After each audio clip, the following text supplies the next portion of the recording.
아니 방사선 사진이면 됐지 왜 발견이 힘들어요? 라고 생각할 수 있는데요, 뭐 예를 들어서 이 정도 썩어 계신 환자분이 방사선 사진을 찍으면 이렇게 나오니까 이거를 진료 한 해 만에 갖다가 뭐 옥신각신 할 일은 없죠. 하지만 세상 살이가 그렇게 만만한 게 아닙니다. 충치 중에서도 가끔씩 저를 바싹 긴장하게 만들고 식은땀이 나게 하는 그런 충치가 있는데, 그것은 바로 인전면 충치입니다. 원장님 구강 검진해주세요 하고 가갖고 열심히 보는데 갑자기 인전면 충치의 느낌이 온다면 아이고 괜히 환자분들 누워 계신데 이제 겁주지 않게 그러지 말아야지 라고 다짐을 하면서도 보이는 순간 나도 모르게 파블로프의 개처럼 아이고 소리가 저절로 나오게 되는 거죠. 이 아이고 속에 담겨있는 의미는 세 가지입니다. 첫째, 내 눈에 보이거나 방사선 사진상에 이 정도로 보인다면 대부분은 신경치료로 갈 확률이 매우 높은 상황일 경우가 많다는 겁니다. 아까 말씀드린 저 환자분의 경우도 결국은 신경치료로 가게 되신 분인데요, 그러면 간혹 예리한 분들은 이런 질문을 할 수도 있을 것 같네요. 방사선 사진상에서 봤을 때 분명히 신경하고 썩은 부분 사이가 어느 정도 거리가 멀어 보이는데 저기까지만 딱 한다면 신경치료 굳이 하지 않아도 될 것 같은데요?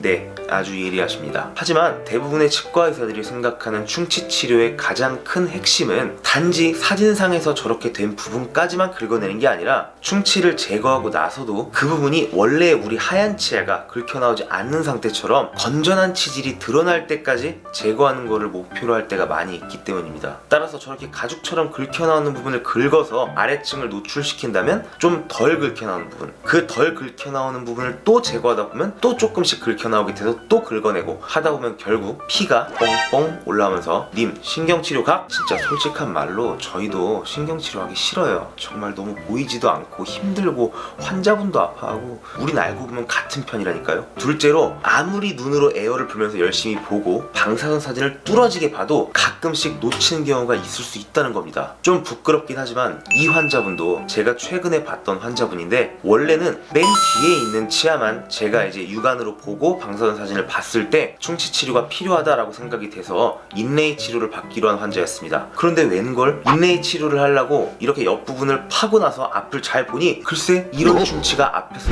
진행되고 있었다는 겁니다. 진짜 앞불사 싶었죠. 그냥 이런 모양이 있었다가 중요한 게 아니라 이런 것을 박박 긁혀나왔을 때 긁혀나오면서 치아 본연의 단단한 형태를 잃고 있는 그런 충치였다는 거죠. 이것이 만약 방사선 사진상에서 이렇게 애매하게 나타난다면 아주 가끔씩은 치료의 시기를 놓쳐서 이것이 나중에 발견돼서 왔을 때는 이미 신경치료로 가게 되는 경우들이 종종 있는 거죠. 그렇게 될 경우 당연히 비난의 화살은 제가 맞게 되는 거죠. 이 환자분에게도 추가적으로 충치가 발견됐다라고 말씀을 드릴 때 좀 너무 죄송한 마음이 들었습니다. 제가 처음부터 발견이 됐다라고 했어야 되는데 정말 아무리 노력을 하고 봐도 발견해내기 힘든 그런 상황의 충치였습니다. 셋째로, 좋아 인전면 충치가 어렵사리 발견됐다고 합시다. 그렇다 할지라도 이것을 치료하는 과정에서 그 부분만 딱 파면 되는 게 아니라 나머지 건강한 부분의 치질들이 희생당하는 일이 발생하게 되는 겁니다. 그 부분만 스나이핑 하듯이 정확히 확 파내면 되잖아요 라고 생각할 수도 있는데요, 자 만약에 예를 들어서 이렇게 씹는 면에만 딱 충치가 있다고 가정을 해봐요. 그럼 이 부분은 당연히 기구만 접근을 해서 요렇게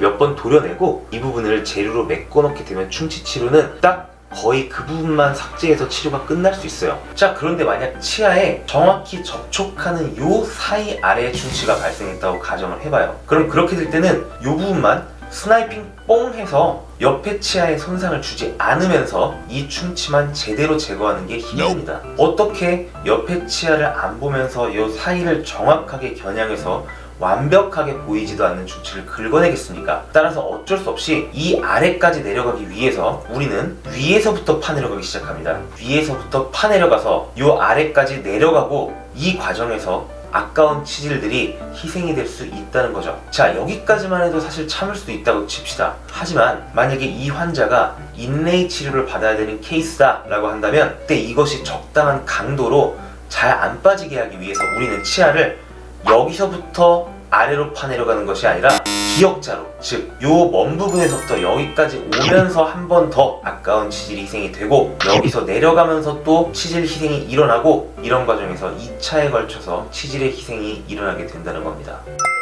오늘의 결론, 인전면 충치 발견도 어려워. 발견이 되었다고 해도 치아의 옆구리 부분은 굉장히 약하기 때문에 급속도로 퍼져나가서 그것이 신경치료가 될 확률이 매우 높다. 따라서 처음부터 예방하는 것이 답이며, 이 예방에 도움을 주는 닥터 W의 치간 칫솔 영상, 이소질 영상을 참조하도록 하자.